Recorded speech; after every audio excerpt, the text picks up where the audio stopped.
Bismillahirrahmanirrahim. Assalamualaikum warahmatullahi wabarakatuh. Alhamdulillah allazi bi ni'matihi tatimmus shalihat.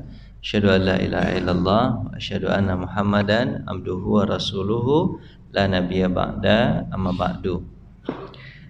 Jemaah yang dirahmati Allah, kajian kita tentang buku Mukhtasar Ihya Ulumuddin karangan Imam Al-Ghazali yang diringkas oleh Imam Ibnu Qudamah. Memang yang bagian keempat dari buku ini adalah tentang hal-hal yang munjiat, hal-hal yang sukses, yang mensukseskan.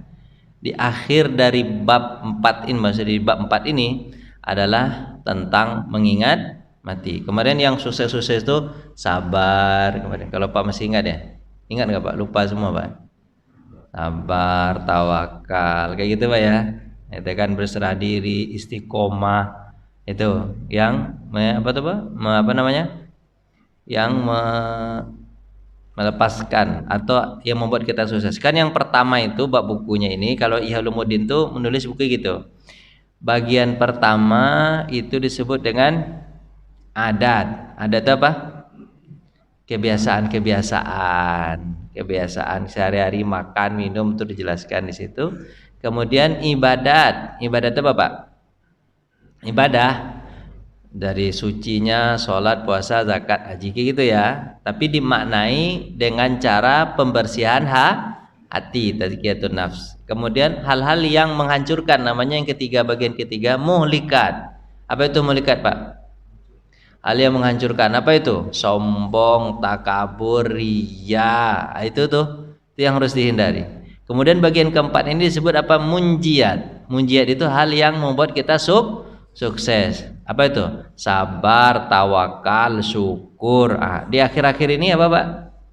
Ini bukunya kalau lihat ini tinggal segini lagi, sekitar 50 halaman lagi selesai insyaallah.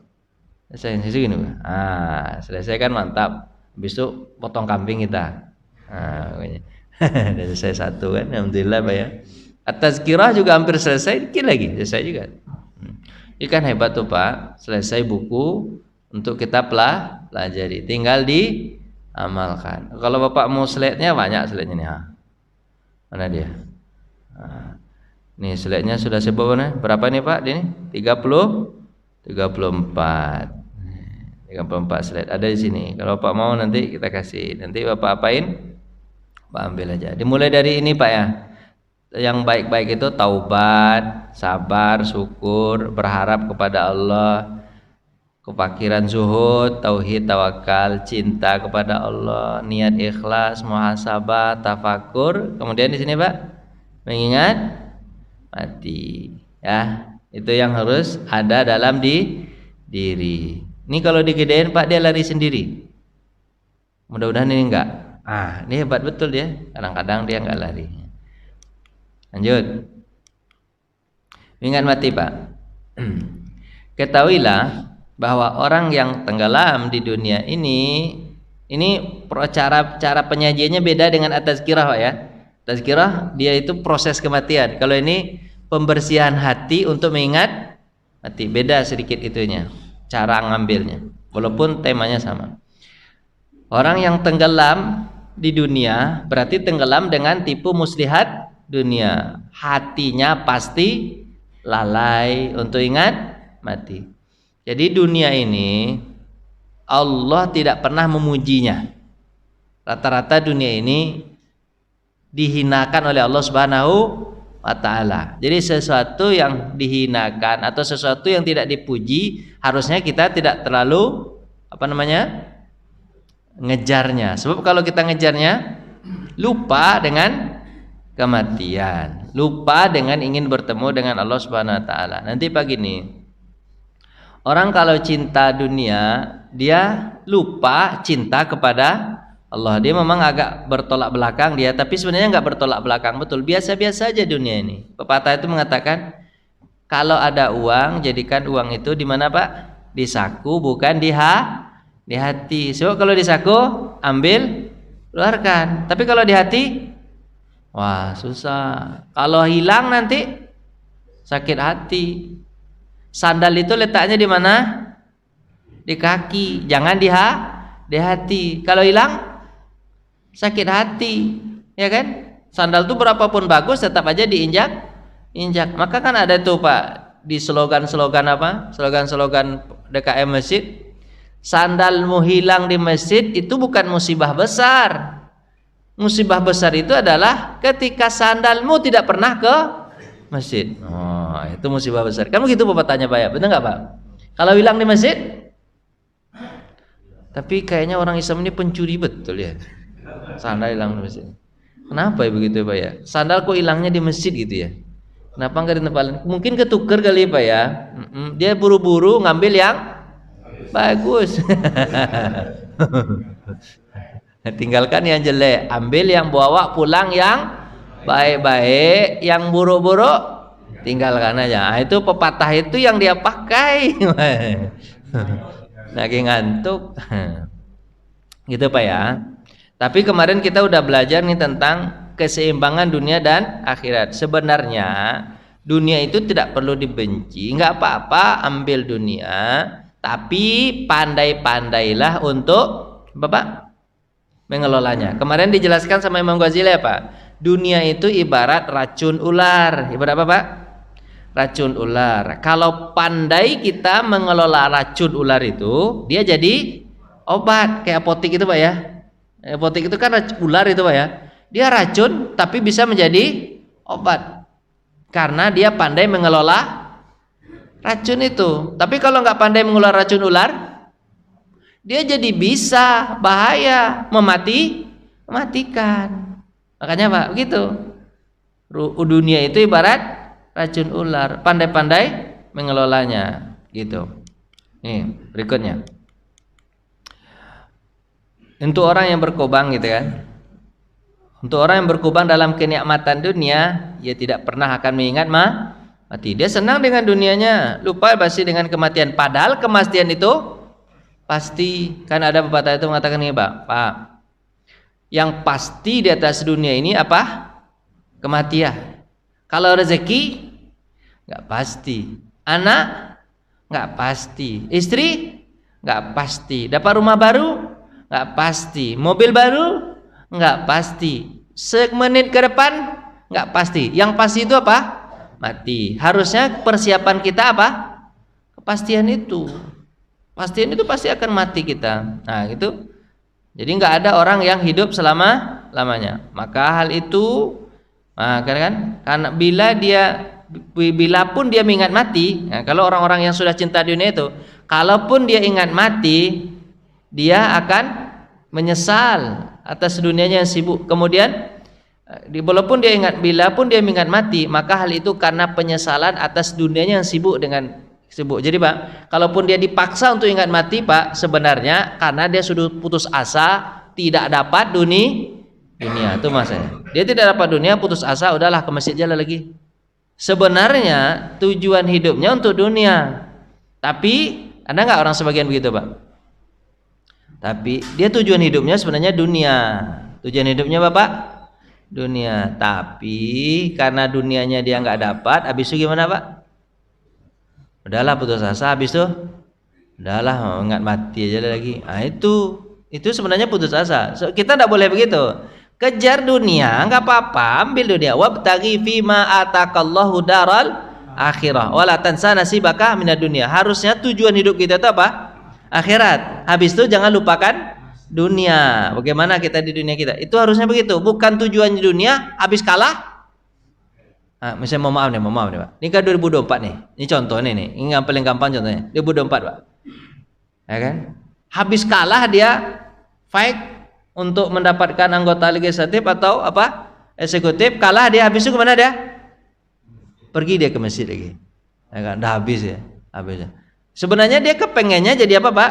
Pengennya dia duduk di kursi itu. Pengen duduk di kursi, pengen senang-senang segala macam. Tapi karena kalah, masjid jalan lagi. Tapi itu lebih bagus daripada tidak sama sekali. Itu lebih bagus. Tapi kalau orang yang seperti itu kalau diingatkan tentang kematian tetap saja sebenarnya dia mencela mati. Dia nggak mau mati. Kalau dia punya kesempatan lagi, ambil lagi. Tapi kalau orang yang ingat mati dia begini Pak. Orang kalau ingat mati Pak, dia tidak akan mengagungkan dunia dan dia juga tidak akan menghinakan dunia. Dia tidak akan terlalu senang dengan kesenangan dunia dan dia tidak akan bangga atau senang dengan kesenangan dunia. Dan kalau Allah timpakan kepadanya musibah, ini ciri orang yang mati. Dan kalau Allah timpakan kepadanya musibah, dia tidak terlalu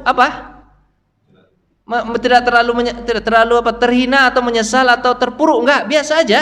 Apa sebab? Karena dia tahu dia akan mati. Bapak paham enggak ini? Enggak, serius nih Pak, serius ya. Paham enggak nih? Ceritanya bolak-balik ya. Orang kalau tujuannya ingat mati itu Pak, kesenangan dunia biasa aja, kesusahan dunia biasa aja. Apa sebab? Mati. Coba Pak nih, Pak Mama nih. Orang kalau kaya jangan terlalu sombong. Apa sebab Pak? Mati juga. Paling kaya itu berapa lamanya Pak? Kaya itu berapa lamanya Pak? 60 tahun, 70 tahun. Enggak sampai juga Pak ya. 20 tahun udah mati lagi Pak ya. Orang mulai kaya tuh kalau nggak harta warisan Pak, kalau dia cari sendiri Pak, orang mulai kaya tuh rata-rata umur 40-an. Itu mulai kaya tuh. 60 mati dia, ya 20 tahun sepakat kita, 20 tahun mati besok. Itu rata-rata tuh Pak, kalau bukan harta warisan. Tapi kalau harta warisan, ya dari kecil dia kaya. Ini tuh Pak ya, dari kecil dia kaya. Apa cerita kita tadi? Ayo gitulah. Pokoknya Pak, orang kalau ingat mati Pak, dia tahu bahwa dia bukan penduduk dunia, dia tahu bahwa dia adalah penduduk akhirat, maka kalaupun dia diberikan dunia, biasa aja, nggak sombong, biasa aja. Maka itu pepatah mengatakan apa Pak? Jangan terlalu sombong dikasih dunia. Apa sebab? Sebentar aja, nanti itu mati juga. Kalau disusah pun di atas dunia, susah di atas dunia, susah. Punya penyakit lah segala macam, nggak ada duit lah, miskin lah segala macam, biasa aja. Apa sebab? Nggak lama juga, sebentar aja. Berapa lamanya Pak? Paling 60 tahun, habis itu mati juga. Nah, jadi gitu Pak. Jadi Pak, konsep orang yang ingat mati. Jadi enak aja dunia ini, enjoy aja. Orang yang gerasa gurusuk terhadap dunia, kalau nggak dikasih dunia, kemudian dia gerasa gurusuk, berarti dia meyakini bahwa dia nggak akan mati. Dia merasa bahwa dia akan hidup. Padahal kan ini Pak, nggak masuk di akal juga Pak. Gini Pak ya, udah capek-capek mencari gitu Pak ya, duit dapat banyak, mobil dapat, rumah dapat, baru dapat mati, semuanya ditinggalkan. Makanya itu pepatah itu mengatakan gini Pak, heran ya manusia ini. Ada tuh saya baca quote-nya ulama di Mesir, apa katanya? Heran ya dunia manusia ini, ketika dia lahir tak membawa apa-apa, tidak membawa apa-apa. Kemudian setelah itu dia cari apa-apa, maksudnya dia cari semuanya. Kemudian dia besar, dia cari apa-apa. Setelah dia dapat apa-apa, dia tinggalkan semuanya. Semua yang dia dapat, tinggalkannya karena dia mati. Habis itu, dan dia ditanya dari apa yang pernah dia dapatkan. Ini kan rugi kita Pak. Mati, hidup, lahir, tidak bawa apa-apa. Bilang lagi Pak, biar paham Bapak nih ya. Lahir, nggak bawa apa-apa. Pas ketika dewasa, berusaha mencari apa-apa. Pas kemudian kalau dia mati, nggak bawa apa-apa. Yang masalahnya yang keempat ini malah petakannya Pak. Ketika dia dihisab, dia ditanya apa yang pernah dia dapatkan, padahal nggak dia bawa. Kalau dibawa kan enak Pak ya, enak kalau dibawa kan. Ini nggak dibawa tapi ditanya. Makanya baik-baik saja mencari apa-apa itu. Bapak paham gak nih? Oh Bapak kayak orang ketakutan ini ya bawaannya nih.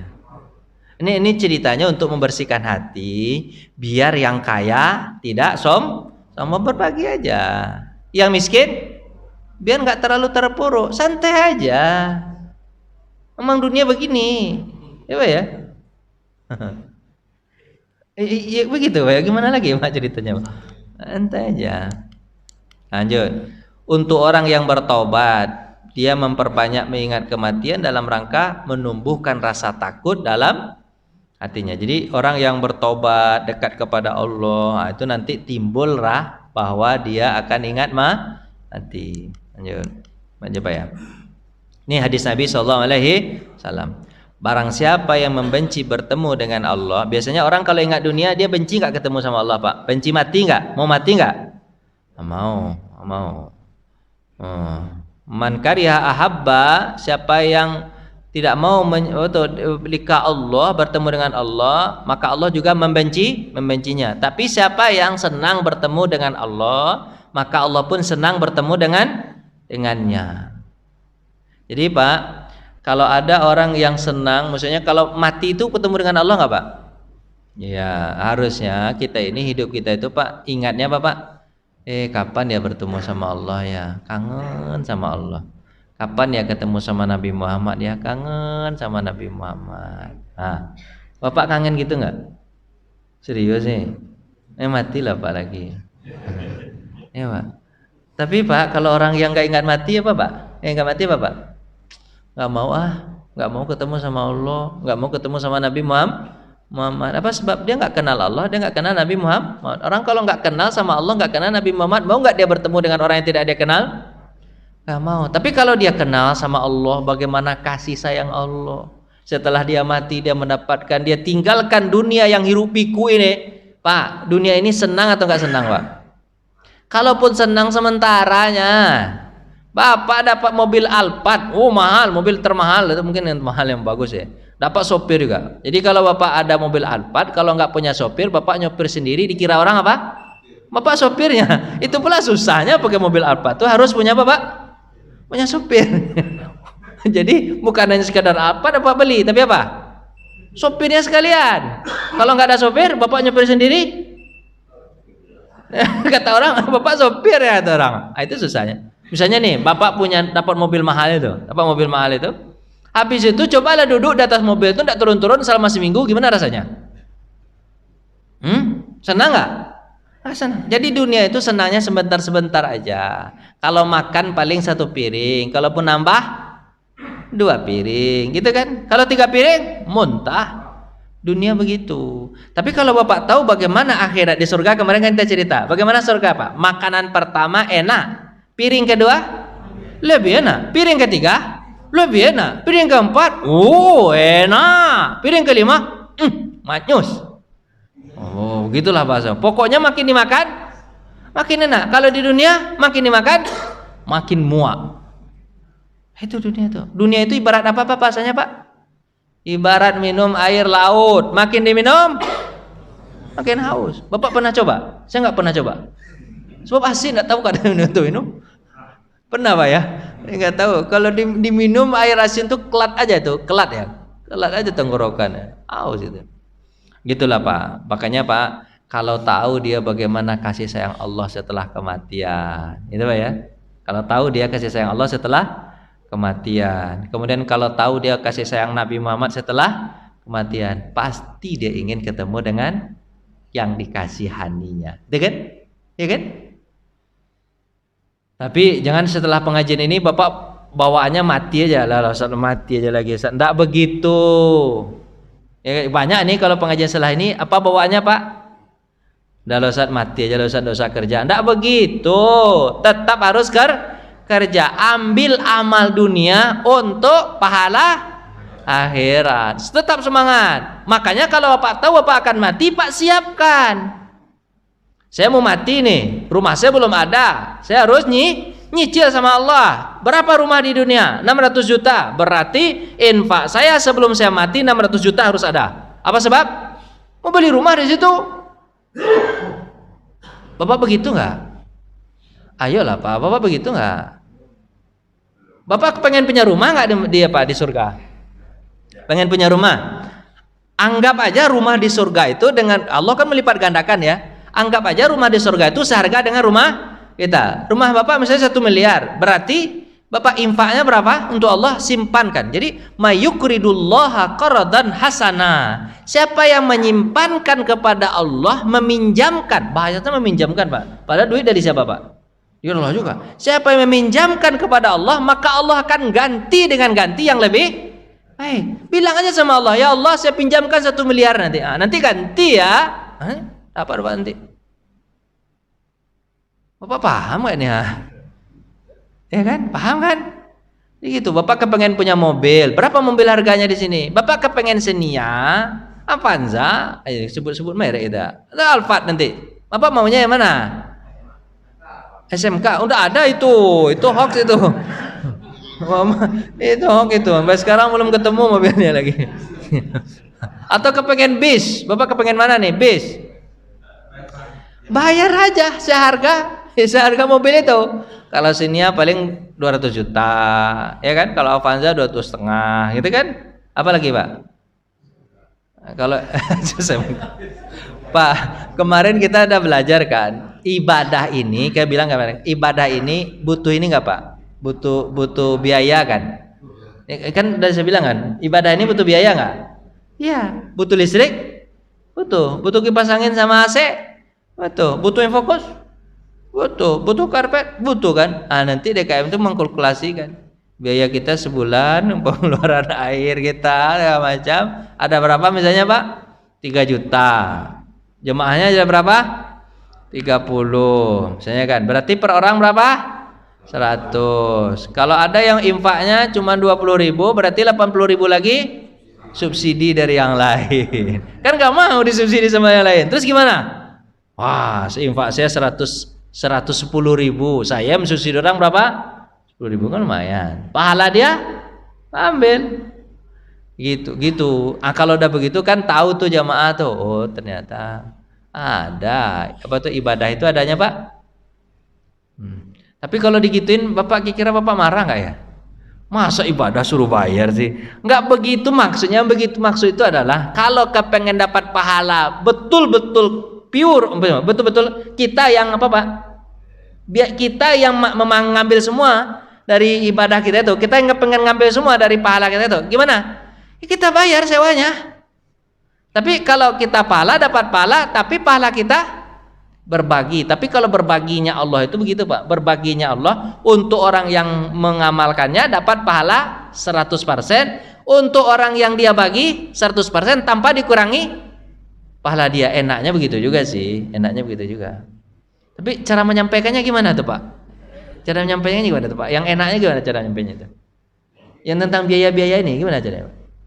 Susah ya menyampaikannya.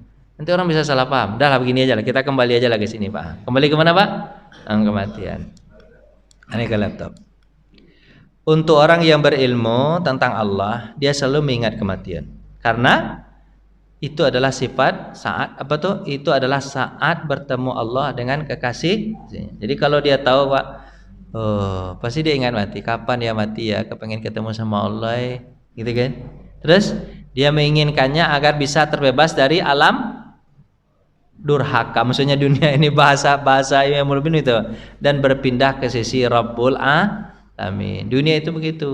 Allah Maha penyayang. Apa yang kita tinggalkan di dunia ini akan kita dapatkan beratus-ratus, beribu-ribu, bermiliaran kali lipat kalau memang kita ikhlas dalam melakukannya. Jadi gitu. Ya Pak ya. Bapak kepengen di dunia aja atau kepengen di akhirat Pak? Nah kan Bapak nggak ada yang jawab, berat betul jawabannya. Dunia akhirat oke. Tapi Pak, dunia ini ibarat untuk berusaha. Akhirat adalah untuk memanen. Usaha apa yang kita lakukan? Mau nih Pak, usaha apa yang kita lakukan di dunia ini Pak? Usaha untuk menuju akhirat. Jangan usaha untuk tetap di dunia. Sebab kalau usaha Bapak tetap di dunia ini pasti ditinggalkan, rugi. Kan banyak orang Pak tujuannya apa Pak? Dunia aja. Akhirat?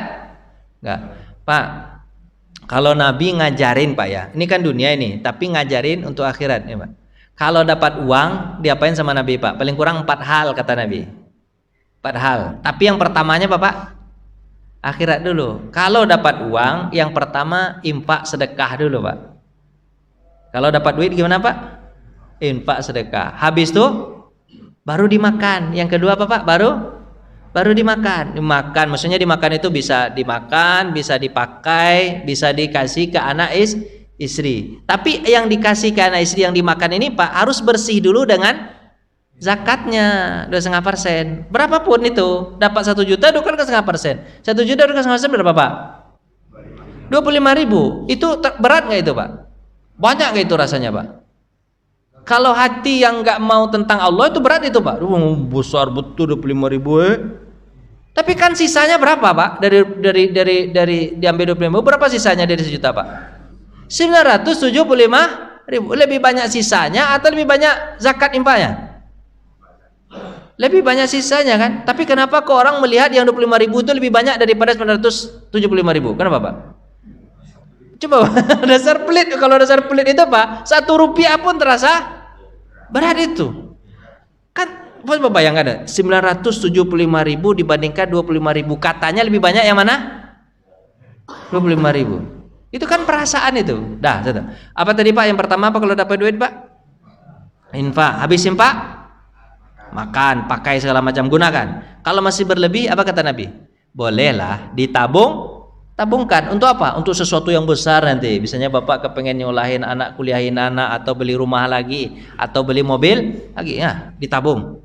Kalau sudah banyak tabungannya, Nabi tak menyuruh tabungan ini terlalu ditumpuk. Kalau sudah agak mungkin, investasikan. Itu ada nih sampai itu 4. Investasikan. Biar apa Pak? Berputar. Ada kita tak bisa mengelola harta, kita suruh orang mengelolanya biar harta itu bermanfaat dan berkah. Jadi Nabi tidak boleh harta ini terpendam mengendap, nggak boleh. Nggak suka Nabi Muhammad. Nggak suka Allah Subhanahu Wa Taala. Jadi sukanya gimana Pak? Harta itu Pak diapain? 4. Yang pertama diapain dulu? Yang pertama jangan Bapak balik-balik nih. Kalau Bapak balik tidak bisa dia. Bapak makan dulu segala macam, Bapak balik tidak bisa dia. Misalnya kan banyak orang tuh Pak. Pak, zakat lah Pak. Maaf Pak Ustaz. Kenapa Pak? Masih menyicil. Apa yang Pak cicil? Mobil Alphard Pak Ustaz. Itu main-main namanya tuh. Alphard itu bukan lagi apa tuh? Primer kebutuhan. Itu sudah tersiar mewah-mewahan itu. Itu nggak masuk dalam cicilan itu. Benar nggak dia Pak? Serius Pak dia paham kan? Paham. Maaf Pak Ustaz, saya masih nyicil. Apa Pak cicil? Rumah. Oh itu primer tuh Pak, enggak apa-apa, enggak usah Pak zakat. Primer. Rumah ke berapa Pak? Rumah ke-6 tuh Pak Ustaz. Ilah. Itu enggak masuk lagi itu hitungan. Rumah masuk hitungan yang dikatakan itu adalah harus dilaksanakan terlebih dahulu apa tuh Pak? Rumah primer, rumah pertama, kalaupun mobil pertama, gitu ya? Paham nggak Paknya? Nah, ya dah. Saya harus tanya terus, kalau nggak Pak tidur.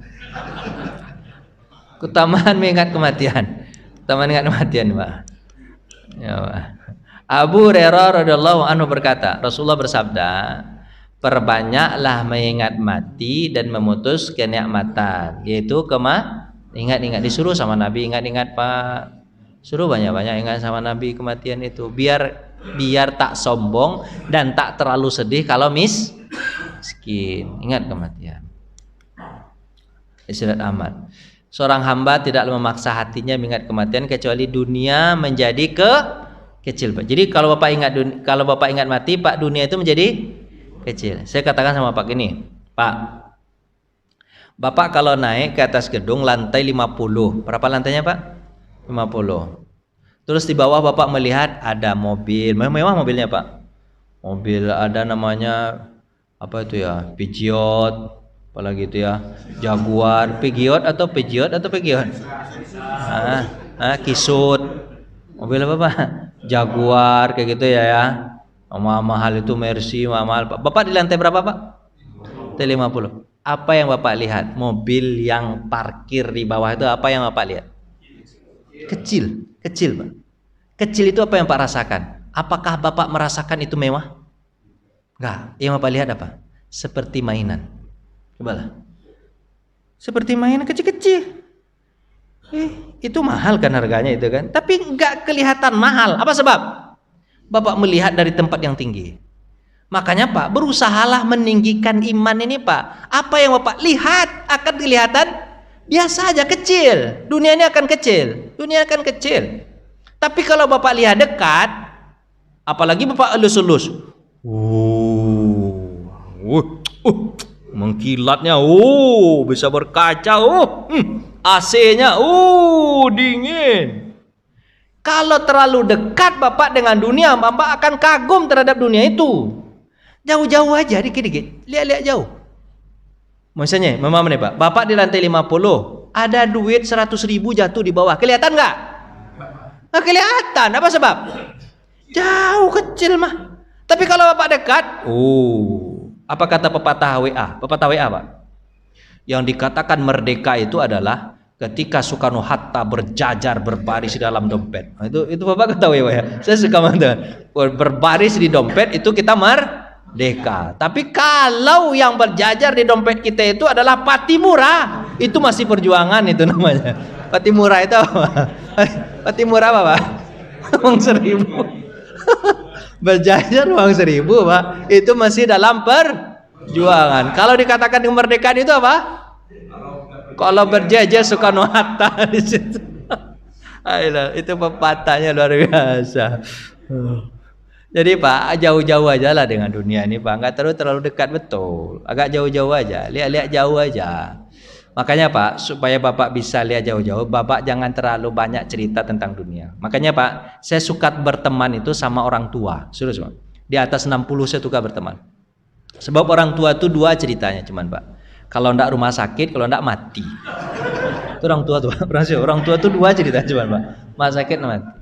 Tapi kalau berteman dengan anak-anak muda Pak, yang usia 30, 40 yang lagi produktifnya Pak, ceritanya Bapak pengen beli rumah baru, mobil yang terbaru, gitu ya, motor yang terbaru, kemudian hangout, bahasanya hangout, ngedet, bahasanya ngedet. Jadi Bapak yang tua usia 60 ini kepengen ngedet lagi gara-gara cerita dia.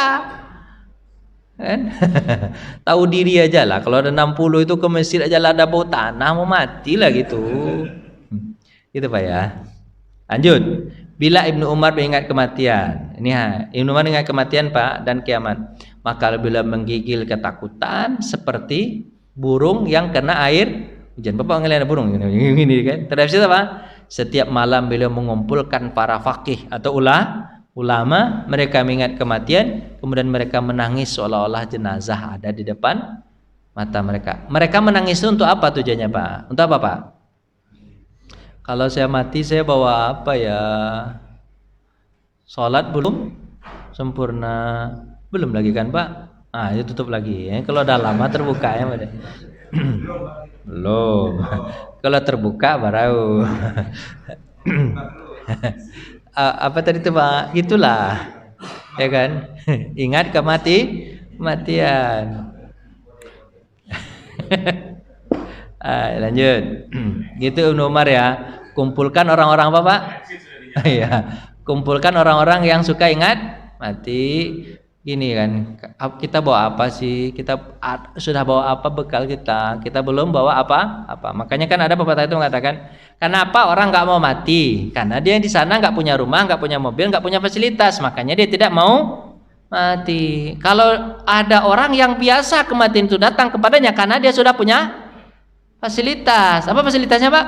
Ada rumahnya, ada kendaraannya, ada semuanya. Makanya kalaupun dia mati, ya nggak masalah. Cuman tinggal berpindah dari satu tempat ke tempat lain. Kalau berpindah dari satu tempat ke tempat lain, di sana dia nggak punya apa-apa, jadi gelandangan. Itu yang nggak mau dia. Makanya Pak, diingat-ingat apa persiapan kita udah ada belum? Tapi gini Pak ya, kata ulama, kalau kita masih mengingat bahwa kita belum punya persiapan untuk kematian, itu adalah tanda-tanda orang yang sukses. Misalnya gini Pak ya, dia misalnya masih saya belum punya, itu tanda-tanda dia akan dapat itu apa yang dia inginkan, karena dia berbaik sangka kepada Allah Subhanahu Ta'ala. Ya Allah, saya mau dapat apa, masih minta juga. Tapi orang yang tidak sukses itu adalah orang yang tidak mengingat kematian dan dia tidak mempersiapkan diri dan dia tidak khawatir sama sekali bahwa dia akan mati. Di situ tuh orang nggak akan sukses Pak. Nggak ada cerita tentang kematian. Nah, lanjut. Al-Hamid Al-Qusairi berkata, setiap orang yang kita yakin bahwa pasti akan mati, tapi kami tidak melihatnya bersiap-siap untuk menghadapinya, lalu dia atas apa tuh? Lalu dia atas apa yang kalian bahagia aja. Atas apa kalian bahagia? Apa yang kalian tunggu? Apakah kematian? Jadi gini Imam Ghazali ini menasihati orang. Jadi kalau ada orang yang dilihatnya bahagia di atas dunia apa?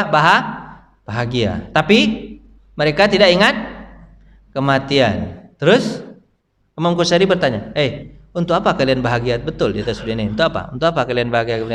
Sebenarnya kalian ini semuanya yang bahagia ini menunggu kematian.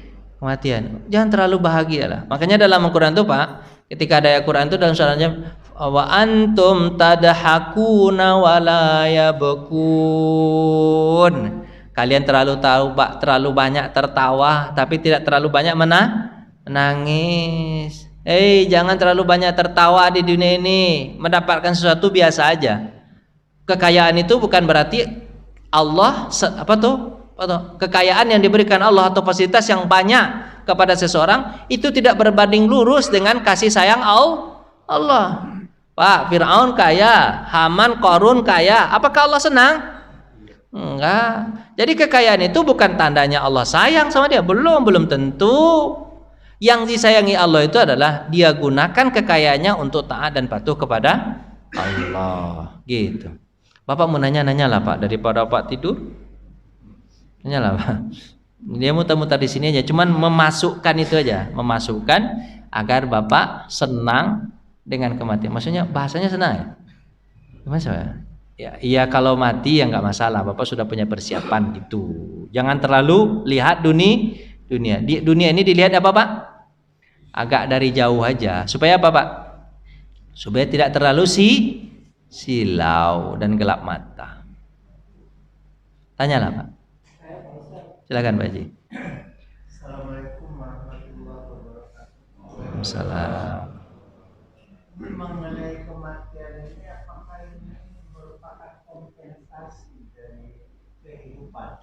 Karena belum memperoleh apa yang dia inginkan sehingga dia berpikiran ya seperti tadi bilang mati aja lah.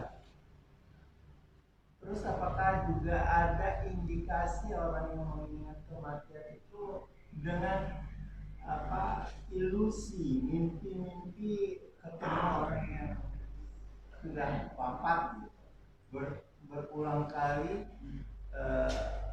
mimpi itu dengan kematian. Seperti itu ya? Ya, Pak. Ada Pak Haji? Oke. Kematian ini adalah ya bentuknya salah satu kompensasi ya, maksudnya kompensasi itu balasan ya, balasan dari kehidupan dunia. Kalau di dunia dia baik, nanti di akhirat dia akan mendapatkan kebaikan. Kalau di dunia dia nggak baik, di akhirat nggak dapat kebaikan, kan itu ya. Jadi tergantung kehidupannya di dunia. Kalau di dunia dia bahagia, tidak buruk sangka kepada Allah, nanti di akhirat ya akan baik-baik. Jadi kan Fama ya'mal misqala dzarratin khairan yarah wa may ya'mal misqala dzarratin syarran. Memang kompensasi. Dan itu memang mengharuskan begitu kehidupan. Masa ada orang yang jahat kemudian tidak disiksa?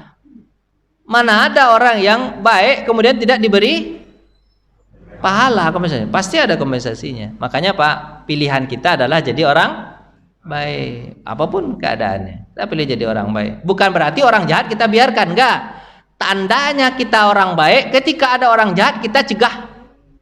Jangan sampai dia melakukan keburukan. Tandanya kita orang baik. Tapi kalau orang baik kemudian orang jahat dibiarkannya, itu bukan orang baik, itu namanya orang antipati.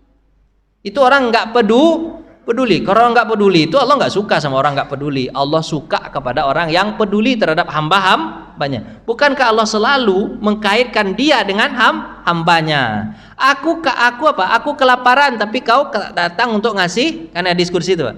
Aku kelaparan kenapa kau tak datang ngasih makan? Kan nanti di akhirnya begitu. Apa kata orang? Bagaimana kau kelaparan ya Allah sementara kau maha kaya, kau tak butuh makan dan minum. Maksudku adalah hambaku kelaparan tapi kau biarkan. Itu kan? Maka salah satu di antara hadis itu begini Pak.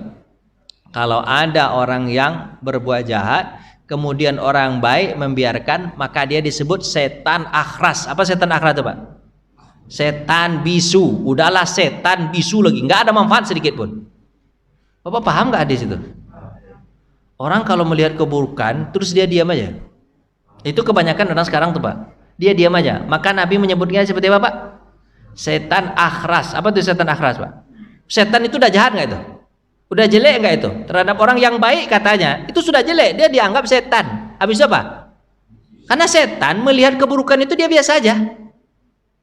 Setan kalau melihat keburukan biasa aja, atau dia bergemuruh dalam hatinya. Biasa, saudara setan. Akhras apa lagi? Bisu, nggak bermanfaat. Udahlah setan nggak bermanfaat lagi.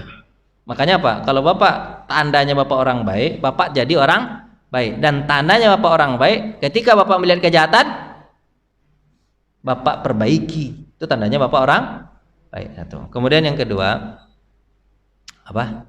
Kan lupa saya sibuk aja saya pertama. Pertama, akhirat itu adalah kompensasi dunia. Kemudian yang kedua, Pak Haji? Mimpi, maaf ya. Salah satu di antaranya orang yang suka ingat mati itu adalah memang didatangi. Makanya ada paling kurang, Pak, ada 2 cara Nabi untuk mengingat mati itu. Pertama apa? Pertama sering-sering datang ke kuburan. Misalnya sering datang ke rumah sakit, kuburan itu cara mengingat mati. Yang kedua apa? Sering-sering apa? Apa tuh, Pak? Melihat apa? Pertama itu melihat orang sakit, maaf. Yang pertama melihat orang sakit, yang kedua sering-sering mengantarkan orang ke kuburan.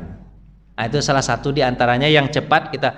Misalnya gini, Pak, biasanya orang kalau diceritakan tentang kematian dia biasa aja. Tapi kalau dia yang mengalami, dia sendiri yang memasukkan temannya ke dalam liang lahat, apa yang dia rasakan? Waduh, ini teman saya, sepataran sama saya, usianya sama-sama 60 tahun. Saya yang memasukkan. Nampak sama saya kaku badan dia. Dia yang memandikan, dia mengapani, dia menyolatkan, dia yang memasukkan ke dalam liang lahat. Apa yang dia rasakan, Pak? Jauhlah dikit. Apa yang dia rasakan? Dekat dengan kematian, apa yang dia rasakan? Dia akan merasakan. Di situ salah satu diantaranya. Kalau Allah memberikan orang tadi ada apa tuh? Ada mimpi-mimpi tentang kematian, berarti Allah mengingatkan dia agar dia selalu mempersiapkan kematian itu. Jadi mungkin salah satu diantaranya itu. Untuk mengingat kematian itu caranya apa, Pak? Sering-sering ke rumah sakit. Sering-sering dengan sakit, jenguk orang sakit atau macam. Yang membesuk. Oh, yang paling sering dokter, ya benar juga ya Pak Haji. Berarti Pak, kalau dokter itu berarti orang yang paling sangat ingat mati berarti, Pak ya. Oh iya betul juga. Ya harusnya begitu, Pak ya. Harusnya dokter tadi ketika orang bayaran, dokternya, Pak, orang bayaran, apa-apalah Pak. Oh salah Pak, ini untuk amal akhirat saya saja Pak. Oh. Bagusnya begitu ya dokternya, Pak ya. Harusnya begitu ya. Iya, tutup rumah sakit jadinya. Nggak apa-apa Pak, silahkan. Udah ada exit, sudah dibuka. Jadi bapak-bapak, ini kita ingat kehidupan ini. Habis ini kalau udah dibuka ingat kehidupan lagi. Udah dinyalakan. Dah, terima kasih ya Pak. Satu lagi. Bagaimana rasanya menghilangkan kesan dunia itu di dalam hati? Caranya? Ya, tadi itu Pak. Yang saya sampaikan tadi, jangan terlalu dekat. Dapat, tapi jangan terlalu dekat. Jangan dimasukkan ke hati. Dekat tadi maksudnya apa? Bapak sekali-sekali pandang rumah Bapak itu. Hei rumah, kau nanti akan saya tinggalkan. Hei istri, kalau istri ya, jangan dekat istri Bapak ngomong gitu. Nanti dia marah sama Bapak gitu kan. Ya, jangan dekat, agak jauh dikit. Tapi kalau dekat rumah nggak apa-apa. Terus Bapak puji wajah Bapak ini, Pak puji, woi ganteng betul. Tapi nanti kau akan dimakan cacing tanah. Bukan ini yang dipuji orang, tapi apa? Iman yang ada dalam hati. Perbaiki ini juga dirawat, tapi ini penting juga. Gitu. Sering begitu Pak. Bapak dialog dengan diri itu Pak. Makanya apa Pak? Ayat Al-Quran itu mengatakan tentang zikir itu Pak. Bapak gitu. ala bizikrillah tatmainnul qulub. Kalau kita ingat Allah itu Pak, ingat Allah, ingat kebesaran Allah, semuanya pemberian Allah Subhanahu wa taala, nanti hati kita tenang. Nanti Pak, kita itu akan senang ingat kematian, maksudnya kita bahagia kalaupun orang cerita tentang kematian, memang itu yang harus saya persiapkan. Dan kita tidak akan jumawa kalau kita dapat dunia. Nanti memang perlu latihan itu. Lama-lama dia akan berkurang lama. Tapi kan ada juga Pak, orang sebagian orang Pak, kalau ngeliat dunia itu Pak, dia kepengen aja sekali. Orang beli mobil baru dia, orang istri baru, dia kepengen juga, semuanya kepengen aja. Kalau begitu tuh harus dibersihkan tuh Pak. Jangan terlalu banyak kepengen. Makanya nanti ada pelajaran sih Pak. Jangan banyak angan-angan. Apa Pak? Bahasanya nanti Pak, ada pembahasannya Pak. Apa Pak? Jangan banyak berangan. Nanti ada di sini. Cara mengingat kematian itu, nih. Jangan banyak angan-angan. Cinta dunia harus apa? Kebodohan. Kalau banyak angan-angan Pak, cita-cita kita tuh akhirat. Angan-angan tuh maksudnya dunia Pak ya. Jangan terlalu banyak, biasa aja. Dunia ini sudah ditakar, tak mungkin tertukar. Nah, itu bahasa itu ya. Ditakar sama Allah, tak mungkin tertukar. Jalani aja.